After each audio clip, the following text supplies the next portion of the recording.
தமிழ் மருத்துவச்சி. வணக்கங்க, எங்கள் தமிழ் மருத்துவச்சி சேனலுக்கு உங்களை அன்போடு வரவேற்கிறோம். இன்றைக்கி நம்ம என்ன பார்க்க போகிறோம்னு பார்த்தீங்கன்னா, அதாவது நம்ம குழந்தைக்கு பிடிச்சிருக்கிற சளியை எப்படி ஈஸியாக வெளியேற்றுறது அப்படிங்கிற ஒரு டெக்னிக் சொல்லி கொடுத்துருக்குங்க. அதனால் வீடியோவை தொடர்ந்து கேளுங்க. அதுக்கு முன்னாடி எங்கள் தமிழ் மருத்துவச்சி சேனலை சப்ஸ்கிரைப் பண்ணாதவங்க அதை சப்ஸ்கிரைப் பண்ணுங்கள். ஏன் பார்த்திங்கன்னா, நாங்கள் நல்ல உடல்நலம் சம்மந்தமான விழிப்புணர்வு வீடியோஸ் தான் உங்களுக்காக போட்டு வரோங்க. அது பார்த்திங்கன்னா ரொம்ப உங்களுக்கு பயனுள்ளதாக இருக்கும். இந்த பயனுள்ள வீடியோவை நீங்கள் மற்றவர்களுக்கும் ஷேர் பண்ணலாம். அதனால் மறக்காமல் எங்கள் சேனலை சப்ஸ்கிரைப் பண்ணுங்கள். அப்புறம் உங்களுக்கு ரொம்ப பிடிச்சிருந்துச்சுன்னா மற்றவர்களுக்கும் ஷேர் பண்ணுங்கள். அதாவது குழந்தைக்கு பிடிச்சிருக்கிற சளியை பார்த்திங்கன்னா வெளியேற்றுறது அவ்வளோ ஈஸி கிடையாதுங்க, ரொம்ப கஷ்டம். அதாவது பார்த்திங்கன்னா ஏற்கனவே நான் இதை பற்றி ஒரு வீடியோஸ் போட்டிருக்கேன்.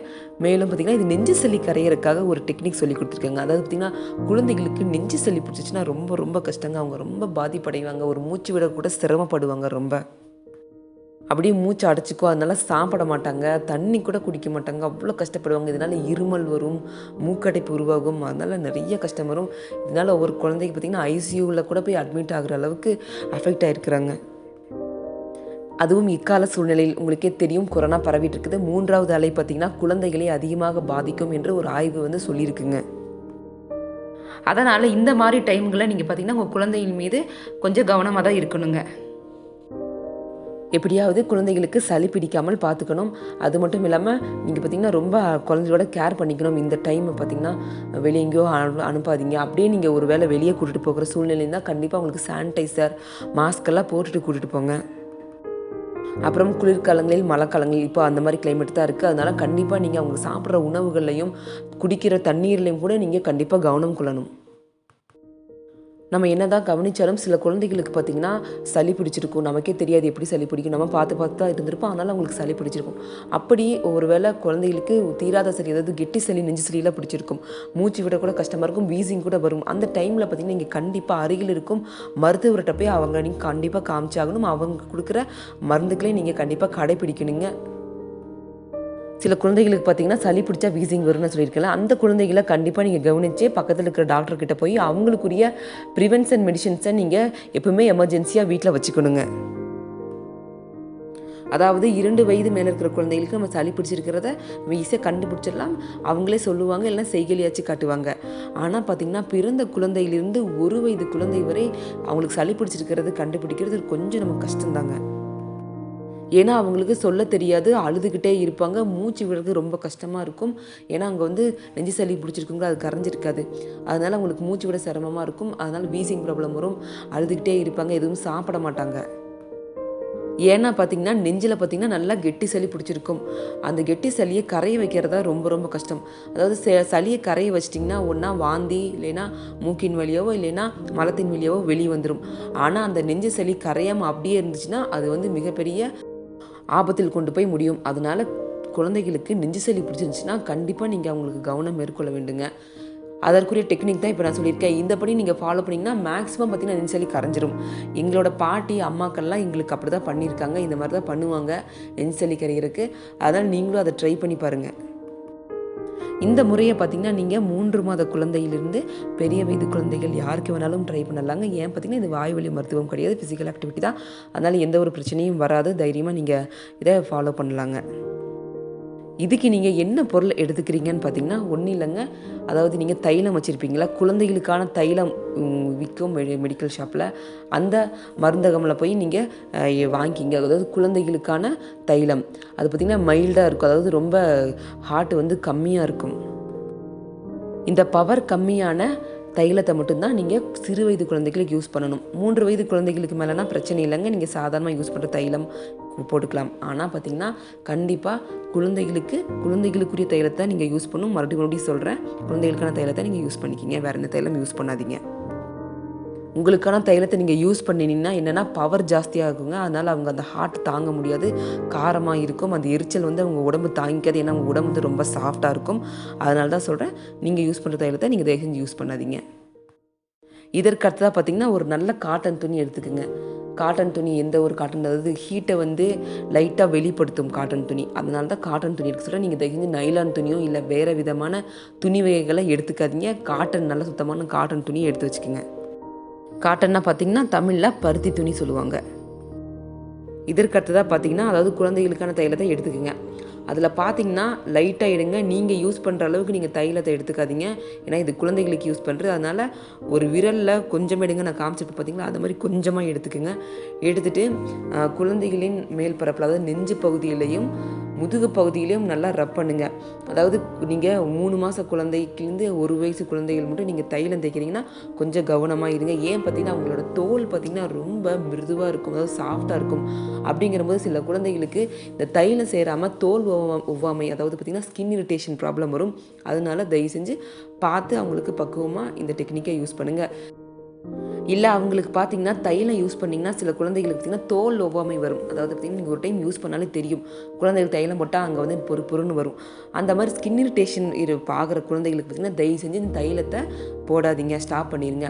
அந்த தைலம் போடாமல் இன்னொரு டெக்னிக் நான் சொல்லித்தரேன், அதை யூஸ் பண்ணுங்கள். ஆனால் மேக்ஸிமம் அதாவது தைலம் சேர்கிற குழந்தைகளுக்கு பிரச்சனையில் இந்த டெக்னிக்கை ஃபாலோ பண்ணி நல்ல ஒரு ரிசல்ட் கிடைக்கும். ஆனால் ஒவ்வாமை உள்ள குழந்தைகளுக்கு தயவு செஞ்சு டெக்னிக்கை ஃபாலோ பண்ணாதீங்க. அதாவது 3 மாதத்துலேருந்து 1 வயது குழந்தைகளுக்கு நான் எப்படி சொல்கிறேன்னா, அதாவது லைட்டாக மட்டும் நீங்கள் தைலத்தை தேய்ங்க. ரொம்ப போட்டு அழுத்தாதீங்க. ரொம்ப அழுத்துனீங்கன்னா உங்களுக்கு வலிக்கும். மேலே வந்து அவங்களுக்கு ரெட் கலராக ஆயிரும், அவங்களோட தோலை சிவப்பாயிரும். அதனால் அந்தளவுக்கு தேய்க்க வேணாம், லைட்டாக மிருதுவாக தேய்ங்க போதும். அப்புறம் பார்த்திங்கன்னா முன்னாடி, அதாவது நெஞ்சில் நல்லா தடவி விட்டுக்குங்க. 2வது பின்னாடி பின்முதுகில் நல்லா தடவி விட்டுக்குங்க. அப்புறம் சைடில் பார்த்திங்கன்னா 2 பக்கம் சைட்லேயும் நல்லா தடவி விட்டுக்குங்க தைலத்தை. கொஞ்சமாக எடுங்க. நீங்கள் தயவு செஞ்சு அதிகமாக எடுக்காதீங்க. கொஞ்சமான தைலம் மட்டும் எடுத்துக்கோங்க. அதாவது விரலில் சும்மா தடவுங்க, அவ்வளோ போதும். அது நல்லா தடவி விட்ட பிறகு கொஞ்சம் நேரம் அப்படியே வச்சுட்டு அடுத்ததாக என்ன பண்ணுறீங்கன்னா, அடுத்ததாக பார்த்திங்கன்னா சுத்தமான பாத்திரம், ஒரு பெரிய பாத்திரம் எடுத்துக்கோங்க. அதில் பார்த்திங்கன்னா தண்ணி ஊற்றி நல்லா தண்ணியை கொதிக்க வைங்க. இப்போ நான் காட்டுறது போது அந்த மாதிரி நல்லா தண்ணியை நல்லா கொதிக்க வச்சு வெளியே எடுத்து வச்சுக்கோங்க. தயவு செஞ்சு குழந்தைகள் அருகில் வைக்காதீங்க, தூரமாக வைங்க. ஏன்னா அவங்க கை தொடுவாங்க, 2வது அவங்க தள்ளி விடுவாங்க. அதனால் பார்த்து பக்குவமாக இருங்க, குழந்தைகள் அருகில் வைக்காதீங்க. வெளியே ஒரு 5 நிமிஷம் வச்சுருங்க. வச்சுட்டு அந்த பாத்திரத்தை நீங்கள் தொட்டு பார்த்திங்கன்னா தெரியும், ஒரு மீடியம் ஹீட்டில் இருக்கும் அந்த தண்ணி பார்த்திங்கன்னா. இதுக்கப்புறம் என்ன பண்ணுறீங்கன்னா, நீங்கள் ஒரு காட்டன் துணி சொல்லியிருக்கீங்கன்னா அந்த காட்டன் துணி எடுத்து வச்சுக்கோங்க. எடுத்து வச்சுட்டு அந்த சைடில், அதாவது பாத்திரத்தோட சைடில் அந்த துணியை வச்சு நல்லா தேய்ங்க. அது ஏன்னா ஹீட்டு வேணுங்கிறதுக்காக. ஏன்னா இது வந்து குழந்தைகளுக்கு யூஸ் பண்ணுறங்காட்டிக்கு நம்ம அதிகமான சூடு அவங்க மேலே வந்து வைக்க முடியாது. அதனால தான் ஒரு மீடியமான ஒரு ஹீட்டு தான் நம்ம பயன்படுத்த போகிறோம். அதனால தான் நான் பாத்திரத்தை யூஸ் பண்ண சொல்கிறேன். தயவுசெய்து நீங்கள் அனலில் காட்டி அப்படியே வைக்காதீங்க. ஏன்னா அதில் ஹீட் அதிகமாக இருக்கும், உங்களால் கண்டுபிடிக்க முடியாது. குழந்தைங்க மேலே வச்சிங்கன்னா அது பிரச்சனையாகும். அதனால தான் நான் பாத்திரத்தில் தண்ணி பாத்திரத்தை எடுத்துக்க சொல்லிட்டேன். இந்த மாதிரி பாத்திரத்தோட சைடில் அந்த காட்டன் துணியை வச்சு எடுத்து பாருங்கள். உங்கள் கையில் ஃபஸ்ட்டு வச்சுக்கோங்க. ரொம்ப ஹீட்டாக இருக்குதா அப்படின்னு நீங்கள் ஒரு டைம் செக் பண்ணிவிட்டு அப்புறம் நீங்கள் குழந்தைக்கு வச்சு பாருங்கள். இப்போ நான் வைக்கிறாங்களா அந்த மாதிரி நீங்கள் அதாவது முன்னாடி நெஞ்சிலையும் நல்லா தைல தடவி விட்டுருப்பீங்களா, அது மேலே நீங்கள் இந்த மீடியமான ஹீட்டான காட்டன் துணியை நீங்கள் மேலே வச்சு அப்படியே ஒத்தனை கொடுங்க. அதாவது மேல் பகுதியிலையும் நெஞ்சு பகுதியிலையும் பின்னாடி திருப்பி முதுகு பகுதியிலையும் அப்புறம் பார்த்திங்கன்னா 2 சைடுலையும் நான் காட்டுறேன். பார்த்திங்கன்னா 2 சைட்லேயும் நல்லா ஒத்தனை கொடுங்க. நான் வந்து இப்போ ஒரு பொம்மையை வச்சு காட்டியிருக்கேன். நீங்கள் வந்து குழந்தைகளுக்கு அந்த மாதிரி ட்ரை பண்ணுங்கள். இந்த மாதிரி சைடுலேயும் நல்லா நீங்கள் லைட்டாக அந்த பாத்திரத்தில் வச்சு அனலில் எடுத்து நீங்கள் லைட்டாக சூடு தாங்குற மாதிரி வைங்க. இதை பார்த்தீங்கன்னா நீங்கள் ஒரு 10 நிமிஷம் ஒத்தனை கொடுத்தா போதுங்க. அதிகமான நேரத்தை எடுத்துக்காதீங்க. ஏன் பார்த்திங்கன்னா சில குழந்தைகள் ஏற்கனவே அழுதுட்டு இருந்திருப்பாங்க. இதில் நீங்கள் கொண்டு போய் வச்சிங்கன்னா எச்சா அழுக ஆரம்பிப்பாங்க. அதனால் எச்சா மூச்சு அடிக்க ஆரம்பிக்கும். அதனால் அவங்க ரொம்ப அழுதாங்கன்னா தயவு செஞ்சு ஒரு 5 நிமிஷத்துலேயே நிறுத்திடுங்க. இல்லை கொஞ்சம் அவங்க சப்போர்ட் பண்ணுறாங்கன்னா ஒரு 10 நிமிஷம் எடுத்துக்கோங்க, போதும். இந்த டெக்னிக் நீங்கள் யூஸ் பண்ணிங்கன்னா கண்டிப்பாக சொல்கிறேங்க, குழந்தைகளுக்குரிய சளி உடனே சரியாகும். கொஞ்ச நேரத்துலேயே பார்த்திங்கன்னா அவங்களுக்கு மூச்சு விடுறது கொஞ்சம் சிரமம் இல்லாமல் இருக்கும். மூச்சு வந்து விடுறதுக்கு ஃப்ரீயாகும். அடுத்தது பார்த்திங்கன்னா அந்த கெட்டி சளி பார்த்திங்கன்னா உங்களுக்கே தெரியும், லைட்டாக மூக்குலேருந்து வெளியே வர ஆரம்பிக்கும். இதே பார்த்திங்கன்னா தைலம் யூஸ் பண்ணாமல், அதாவது ஸ்கின் இரிட்டேஷன் உள்ள குழந்தைகளுக்கு நீங்கள் என்ன பண்ணுறீங்கன்னா தைலத்தை யூஸ் பண்ணாமல் நீங்கள் இந்த மாதிரி வெறும் துணி ஒத்தனமே கொடுக்கலாம். சரிங்களா? அதே மாதிரி பாத்திரத்தில் சைடில் வச்சு சும்மா வெறும் முதுகில் நீங்கள் அப்படி மேலே வச்சு எடுத்து பாருங்கள். அதாவது ஏன்னா தைலம் ஒவ்வாமையிலான குழந்தைகளுக்கு அதுவும் மேக்ஸிமம் டெக்னிக் யூஸ் ஆகும். ஆனால் தைலத்தை போட்டிங்கன்னா கொஞ்சம் உடனே ரிலீஃப் ஆகும்.